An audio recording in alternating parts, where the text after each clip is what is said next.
We all appreciate genius when we see it, right? It gives us that buzz of intellect.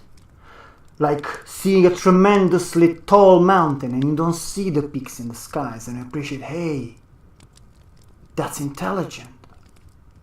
But we appreciate it at arm's length. We don't really understand it.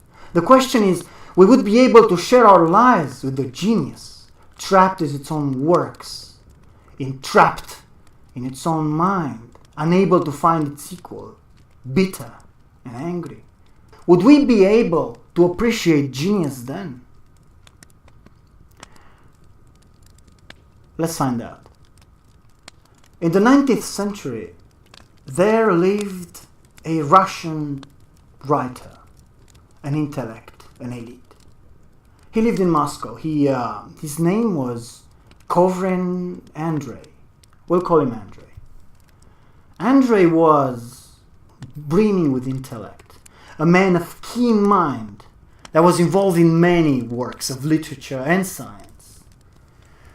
But given his context and the way he led his life with this reckless abandon toward his science, he burnt out. He was exhausted. He grew depressed. But the doctors told him to take a vacation, to go to the countryside, breathe in the fresh air. So Andrei took their advice and went to the countryside. In fact, he went to a family that were close to him in his childhood. There was this Russian epic horticulturist. You see, Andrei was an orphan, and he was taken in by this fatherly figure, Yegor, a man of wealth and means who had this outlandish, marvelously wonderful garden he tended. He was an expert in all things plants, and he published many academical works. And Andrei was fascinated by him, and he devoured his works, even when he was a child. And there was a clean and healthy relationship between Yegor and Andrei. The second reason he went to the countryside was because of Yegor's daughter, a wonderful creature. Her name was Tanya, and there was sentiment between Andrei and Tanya. To the point that and one of the reasons Andrei left to go to the big city, to Moscow, to pursue his career, his education, who could not do at the countryside, was indeed to get away from Tanya. Because Andrei was more interested in scholarly pursuits, academical. But that's a bit beside the point. He returned to Yegor, who welcomed him with open arms. He missed it. You see, at the countryside, at the Yegor manor, there were very few guests. It was only the daughter, Tanya, and Yegor, and a handful of servants. Yegor hawkishly guarded over his garden. He used to start fires and smoke to clear away the snow to make sure it doesn't wither the garden. It was cold when Andrei went. But the warmth of the family was overwhelming. Tanya was also delighted to see him. So Andrei set upon his vacation, or at least he tried to. You see, as a man of intellect and academic pursuits, he was still mired and entrenched in his thoughts, in his theories. He would take very long walks in the garden, alone. The warmth of Yegor was welcome but tiresome. He needed time to think. He needed time to wallow in his wretchedness. Because indeed, Andrei, as most intellectual elites, could not find his equal. It was not a matter of sparring. But imagine living in a world surrounded by people who do not speak your language. You cannot bounce ideas from. You cannot ask for their advice. They would give you idiotic, sentimentful, and well-meaning exchanges. But that does not does not satiate the hungry man. Tanya took her time from her chores to walk in Andrei's shadow, and he enjoyed talking to her. He never dared talking how he feels. He believed himself to be well outside this family's circles, so he just enjoyed the company. So Andrei remained there for a while, for a good while. During one of his evening walks with Tanya, he told her about this legend. The legend of a monk, of a black monk with ashen skin that looked almost dead. This monk would walk the Syrian desert, and all those who encountered him, he offered them insight and enlightenment. He changed people. The legend was that this monk would cast a mirage, and that mirage would cast another mirage, and then another mirage, like an echo. So he was sighted throughout the world, from Africa to Australia and all the other corners of the earth. People would say, "We have met this black monk, and we exchanged words of wisdom with him." Isn't this interesting? An ubiquitous presence that offers enlightenment and, in a way, succor for the keen of mind. Now, Tanya did not appreciate this story. She found it a bit creepy, a dead monk who is everywhere. And yet, Andrei could not shake this feeling. Where did I hear this legend? Did I read it somewhere? Did someone told it to me? It was unsure. Now some time passed, and Andrei's mood did not improve. He was still reserved. He was still in his own place, and the family sort of ran out of ways to make him come out of his shell. One evening he was sitting on the bench and was observing the smoke coming out of the ground because Yegor would start these fires under the ground for the smoke to warm the earth so that it keeps the frost bites away from some particular plants. And lo and behold, from one column of smoke, this shape materialized, as if coming towards him. This shape took the form of this old Franciscan sort of monk, very poorly clothed, with the sack and the robe and the hood. He came close to Andrei, and he smiled so warmly that completely took Andrei's fears away. Andrei was shocked. He looked at him as he passed by, not daring to say a word. The monk passed, smiled, and left. And Andrei could see him going over the hill. And then he took a deep breath. What was this? Madness, hallucinations. There was fear inside of him. But maybe he was chosen. Maybe there was some truth to this. There is a seed of truth in this legend. Not only that, the presence of the monk was so soothing. So his mind felt nourishment. He was happy. He was happy. It was real. It was not exuberantly happy, but still he was brimming with energy. And that is how Tanya found him, smiling and walking in circles. And she was very happy to see him happy and asked him what happened. And he did not dare to talk about the black monk, clearly.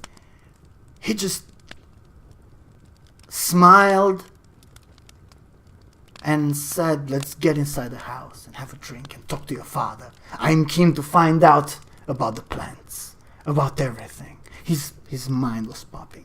Later that evening, when he was alone in the room, he opened his journals and he wrote about this this incredible thing that he experienced, this hallucination, and noted down all the details.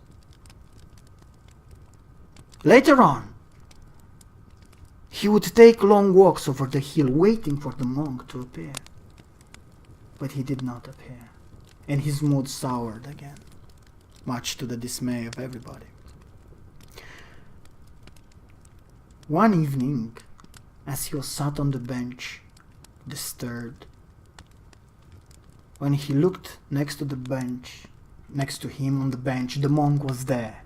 He was looking right at him. He was startled by the revelation. I mean, the monk just popped up next to him. And then he felt the mirth in the monk's gaze and asked him, "Are you real?" The monk chuckled and voiced, and his voice was just as warm as his expression. He said, "No, I'm not real. Of course I'm not. I'm a product of your mind." So Andrei took a deep breath and said, "So I'm mad?" No, you're not mad. Your mind is exhausted.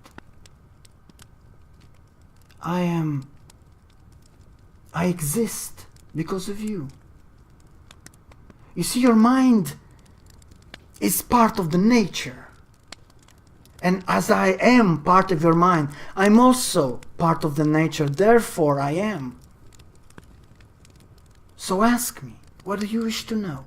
Let us talk. And Andrei asked him, what am I supposed to do? What am I supposed to do? Why are you here? Why now? The monk told him, I was drawn to your intellect, Andrei. You are a chosen of God, one of His chosen. Your meaning is to look around you and discern the truth, find out the truth about things. Use your keen intellect, Andrei, to pierce these veils of spiritualism and just understand. Feed your intellect. I'm here to fan those flames. Their exchange was brief, but enriching. Tanya approached him. He noticed her, so he stopped talking to the monk. When he turned his head, the monk was gone. He stood up, and he was again brimming with energy. That was a very good exchange. He found his equal. The monk spoke with such eloquence. Tanya saw something was changed at him and asked him what happened. He took his hands and he said, coming here was a very good thing, Tanya. And she was so happy for him. They went inside of the house. Andrei started making jokes. He danced with the servants, the mazurka. They ate, they drink. The merry-make was back in Yegor's house, and the old man was endlessly happy. Andrei was finally regaining himself. That later evening, when Andrei returned to his bed, inebriated, Yegor, he started taking notes about the discussion of the monk and all the details and all these things, all this what I'm going to discuss next. And then Yegor knocked at the door. Andrei welcomed him in. Yegor entered. And the old man was stressed. He told Andrei that he's old and he fears for the garden. He fears that no one will understand his passion for the plants, and whomever will take over, most likely what man will marry Tanya, will mistreat his labor of love, his jewel, his life, including his daughter. So beating in around the bush for a bit, Yegor suggests to Andrei that he would be very happy if Andrei would marry Tanya. Andrei looked at Yegor, speechless.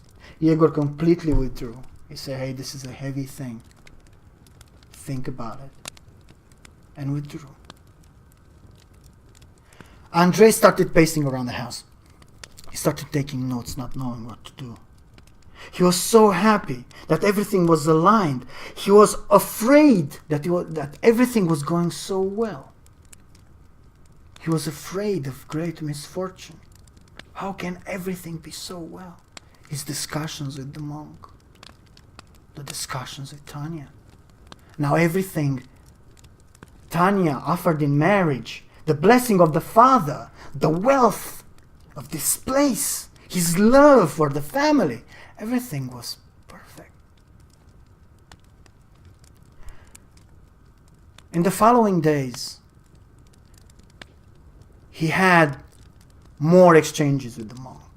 They met outside and were debating science. The monk was answering Andrei's questions about all those academic pursuits, and they were bouncing ideas and everything was soaring. And in that same evening, elated, Andrei kissed Tanya and asked for her hand in marriage officially. She was clearly overwhelmed. And the household prepared for the most lavish wedding in the history of Russia. Everybody was happy.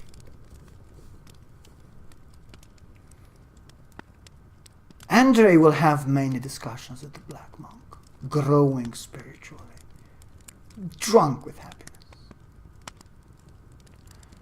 They moved away back to Moscow for Andrei to continue his scholarly pursuits, to make his career.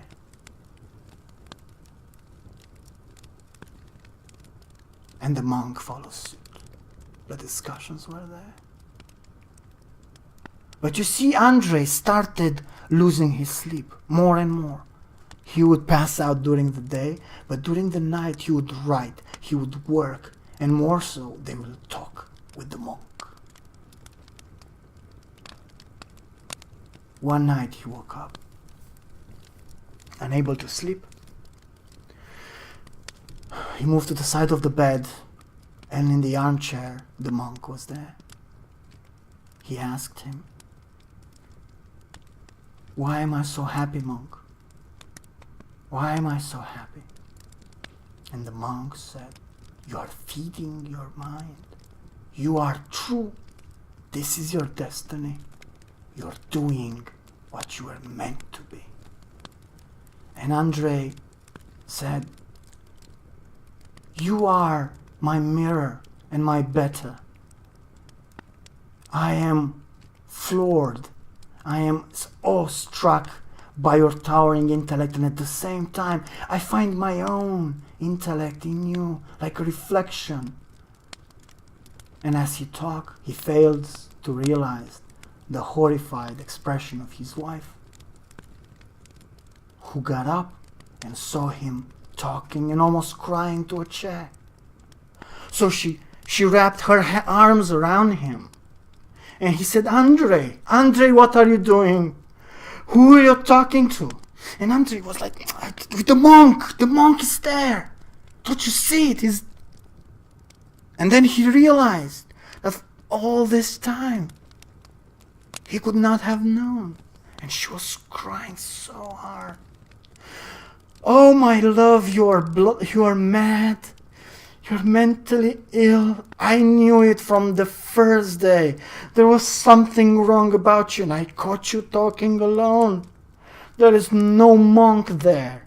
There is nobody. Please stop. Please stop." And Andrei, realization came over him. He looked in the armchair again. To make his case, the monk was not there. He looked at her dumbstruck, started crying himself. "I'm sorry. I am mentally ill. Yeah, I am having hallucinations, and I hear voices, and I'm sorry. I don't want you to be unhappy. I'm very sorry. Because of the sobbing, the father came in the house. He was living with them, with his candlelight, knocking at the door. What's happening? Why are you crying? And he confessed. He was ill. That's why he couldn't sleep at night. He was talking with phantasms. And he promised to get better for his family and for himself.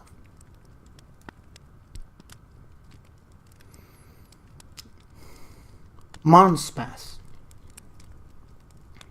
and the family moved back at the country house at the recommendation of the doctor. Andrei was heavily medicated.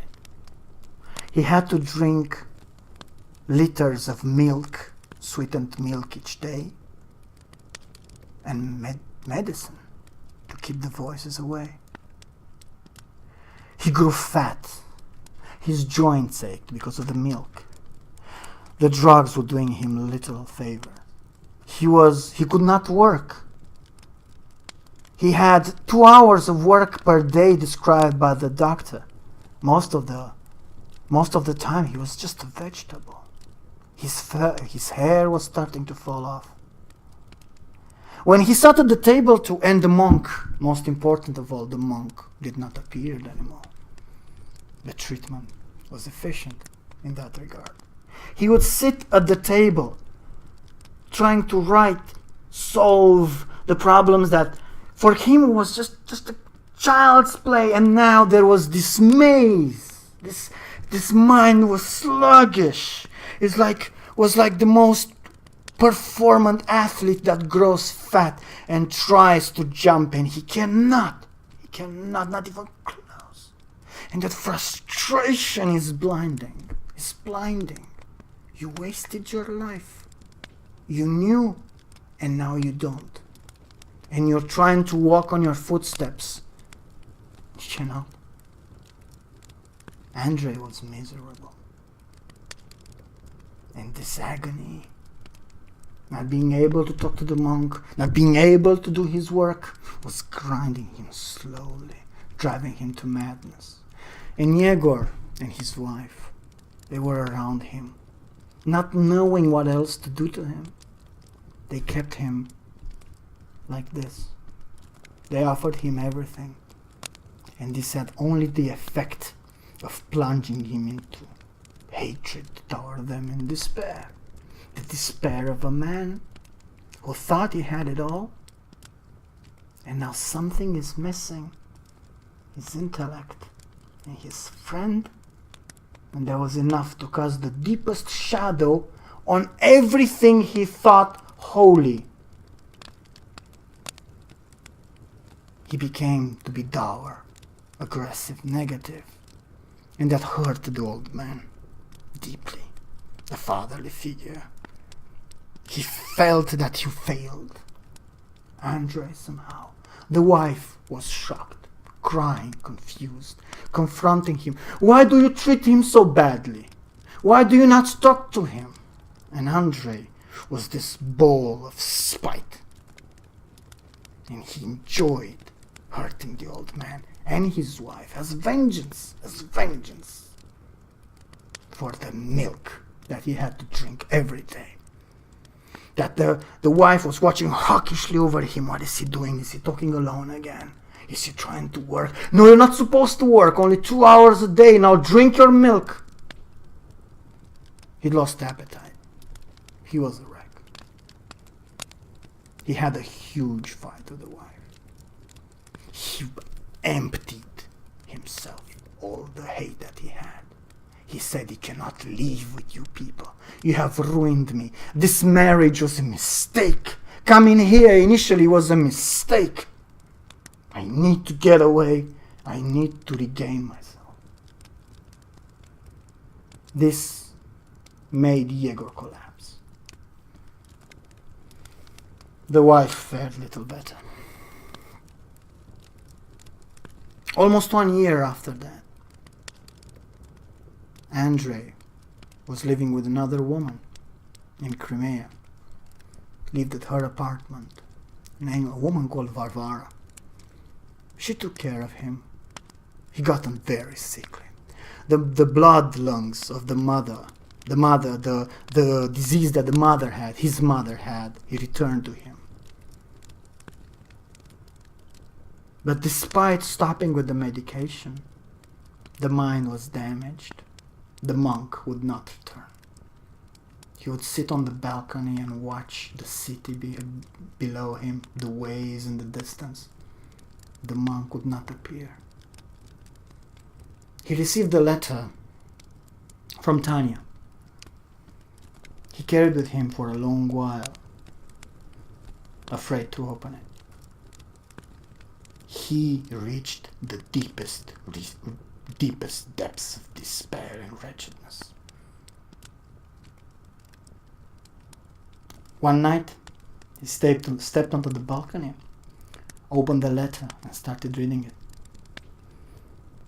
In that letter, Tanya told him, "My father died, Andrei." He was talking to himself, apologizing to you. You killed him.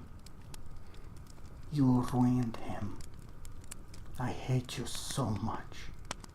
I cannot put to words how much I hate you. I wish that you would die a horrible death. I wish all the calamities on this world to reach you and inflict as much pain. He closed the letter. Could not read it anymore. The contents were made amply clear in the first paragraphs. As he clutched the letter, he understood the depths of despair of Tanya herself, the pits from where she wrote him.